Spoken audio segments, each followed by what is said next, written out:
Zenit nega ter feito proposta por Gerson. Pai do jogador exige valorização salarial. Paquetá interessa mesmo ao Flamengo e Flamengo acertando a contratação de ucraniano para o setor de scouting. Essas e outras informações e opiniões do Flamengo para você agora, de torcedor para torcedor. Então já deixa o seu like aí, já deixa a sua curtida para dar aquela moral. Se você ainda não é inscrito, meu amigo, eu te convido a se inscrever. É totalmente de graça, é só clicar no botão inscreva-se aí abaixo e assim você não perde as informações do dia a dia do Flamengo. O canal é novo, você pode me dar aquela moral, vai ser muito importante para mim. Vamos tentar bater os primeiros 500 inscritos, tá faltando pouco. E não se esquece, compartilha esse vídeo para mandar para quem precisa saber dessa, ó. Vem comigo nessa resenha, Flagramável. O Flamengo acertou e ele, inclusive, já chegou nessa quinta-feira ao Brasil a contratação de ucraniano para ser o chefe do scouting do Flamengo, né? Ou seja, esse cara que vai ser muito importante para o mapeamento de novas contratações. O nome dele é Andriy Fedchenkov.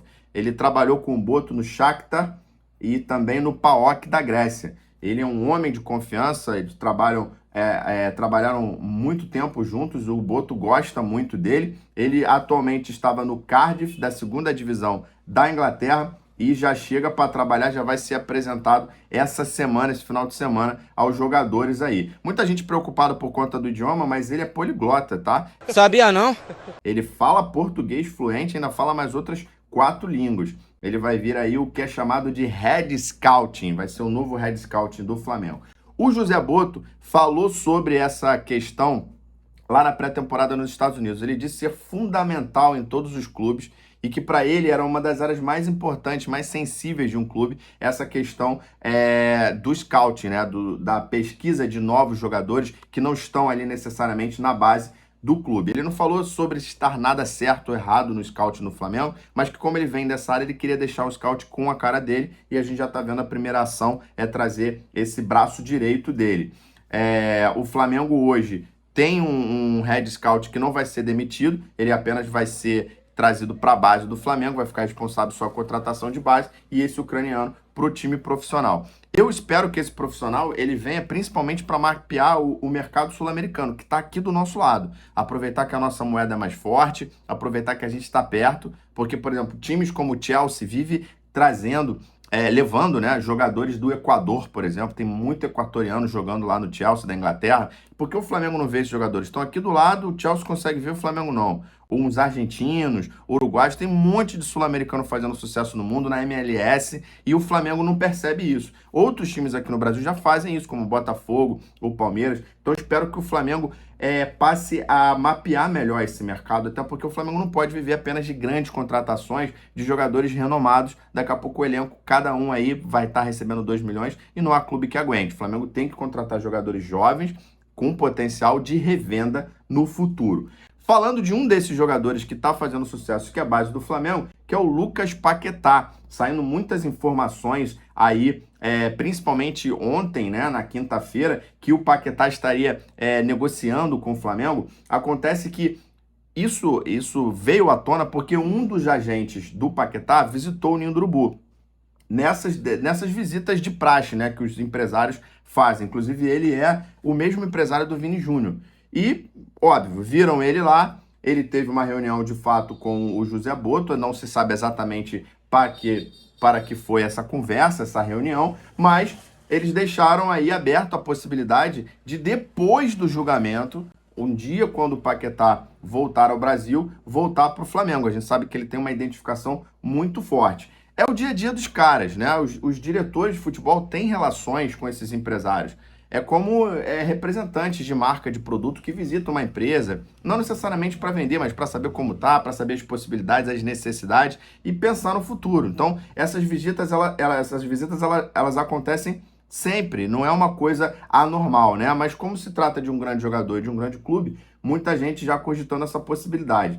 Por enquanto, não tem nada, né? Então, assim, até o Vene Casagrande trouxe essa informação que apurou com o Flamengo e com os dirigentes, né? Os representantes do jogador, e não tem nada de concreto. É apenas uma ideia de que quando ele retornar um dia para o Brasil, ele retornaria ao Flamengo. No momento, o Paquetá está focado em provar sua inocência, até porque não é vantagem ele vir agora, se a gente for pensar, né?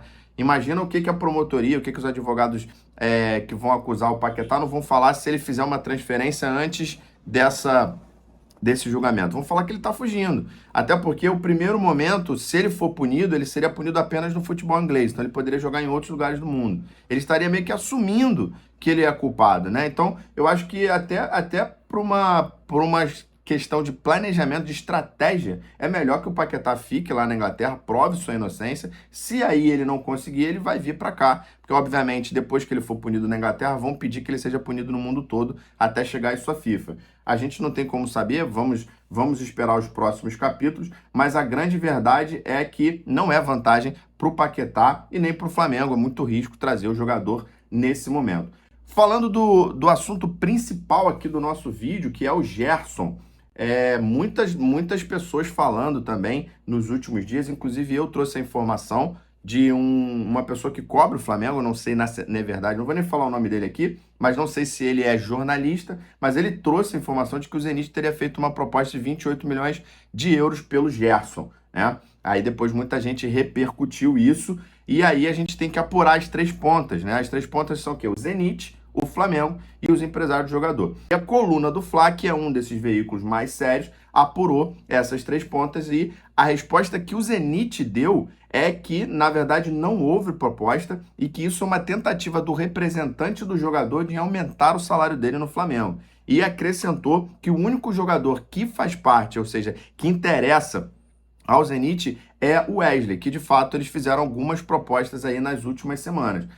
Por outro lado, o pai do jogador, ele tem o Marcão, né? Ele tem um canal no YouTube, ele tem um podcast, ele falou um pouco sobre isso. Ele disse, eu vou até botar na tela aqui para vocês, mas eu não vou ler tudo não, eu vou fazer aqui um resumo do que ele falou. Ele falou que quando ele veio para o Flamengo, ele abriu mão de muita coisa, ele e o Gerson. E eles aceitaram a proposta do Flamengo, mas disseram que se o jogador performasse, que o salário dele teria que aumentar, ou seja, a valorização dele teria que vir. E ele pergunta, né?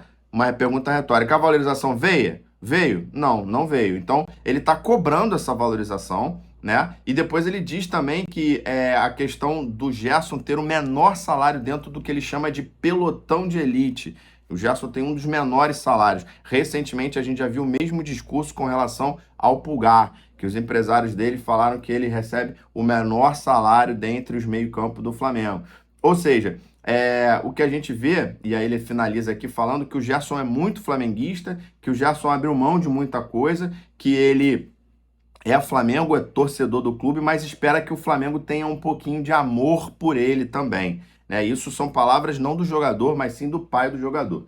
É muito polêmico isso aqui, porque a gente sabe no meio do futebol o que acontece, né? Quando algum familiar, alguma mulher, né? Ou parente, irmã, mãe, de jogador fala alguma besteira na internet, né? Mesmo sendo um empresário dele, que não é, na verdade, um empresário oficial, é o pai dele que virou empresário, às vezes isso atrapalha um pouco, ao meu ver, porque são pessoas que às vezes não se preparam, porque vão falar e terminam mexendo com coisa que estava tranquilo, né? E a imprensa ama isso, né? As redes sociais adoram isso. Ele, inclusive, disse ser funcionário do Gerson, ou seja, tentando dizer aí que quem decide no final das contas é o Gerson. Ele nega também que se houve... Na verdade, ele não nega, perdão. Ele não nega e não afirma que houve proposta. Ele diz que isso é para ser averiguado com o Flamengo. Então, assim, o contrato do Gerson vai até 2027. Eu não sei se é o melhor momento para renovação. Não está no fim do contrato dele, né? Ele está em alta no Flamengo, mas ele já tem um grande salário. Ele aceitou esse salário, ele aceitou o tempo de contrato. Porque a gente tem que pensar o seguinte, né? Primeiro, a gente tem que ter calma nesse tipo de relação. O Flamengo tem que ter calma, porque a gente está tratando de um ídolo, né? É um ídolo que é bem diferente de outros ídolos que já passaram, porque ele já jogou no Flamengo na base, quando ele era bem pequeno. Ele é torcedor do clube desde pequeno, né? Mas a gente tem que entender que tem que ter um limite. Porque se todo mundo que jogar bem ou tiver uma boa fase começar a cobrar que tem que ter o melhor salário, tem que ser o salário equiparado, aonde a gente vai parar? Daqui a pouco o Bruno Henrique e o Arrascaeta, que acabaram de bater recordes atrás de recordes, vão cobrar o Flamengo. Não, porque a gente bateu o recorde, tem que aumentar o salário. E aí aí vai falar, não, aumentou o salário dele, agora vai ter que aumentar o meu, a gente vai chegar onde? Daqui a pouco tá todo mundo ganhando 2 milhões no Flamengo, o Flamengo quebra. Então, e não existe, tem que ter um limite. Óbvio que lá internamente eles conhecem muito mais do que nós, torcedores, mas isso tem que ter muito cuidado, porque às vezes a galera acha que o Flamengo não está valorizando o jogador, ele tem contrato. E essa proposta não chegou. E mesmo que ela chegasse, o Flamengo precisa aceitar. Se o Flamengo não aceitar, o jogador tem que cumprir o contrato dele. Ele assinou esse contrato, ele aceitou esse valor, né? Senão vira uma loucura de todo mundo aí querer ganhar cada vez mais. Então tem que ter muita calma nessa situação, né? Porque ninguém quer também ídolos saindo da forma como o Gabriel Barbosa saiu. A gente quer sempre que seja valorizado, mas quer principalmente que o Flamengo esteja acima de todo mundo. Deixa a sua opinião nos comentários sobre o que você acha dessa situação do Gerson, de gente falando, inventando que tem proposta, do clube negando que tem proposta, o pai do jogador. O que vocês acham? Já acha que o Gerson tem que vir a público esclarecer alguma coisa? É o momento disso? A gente não está precisando nesse momento de confusão. O Flamengo está vivendo um bom início de pré-temporada. Essa é a minha opinião. O Flamengo não precisa agora mexer com os bastidores. É isso, Flagramável. Se você gostou desse vídeo, já deixa a sua curtida aí, comenta o que você achou. Se você não segue, eu te convido a seguir para você não perder outras informações e opiniões do Flamengo. E não deixa de compartilhar esse vídeo para outro flamenguista que gosta dessa resenha de torcedor para torcedor. Nos vemos no próximo vídeo. Abraço!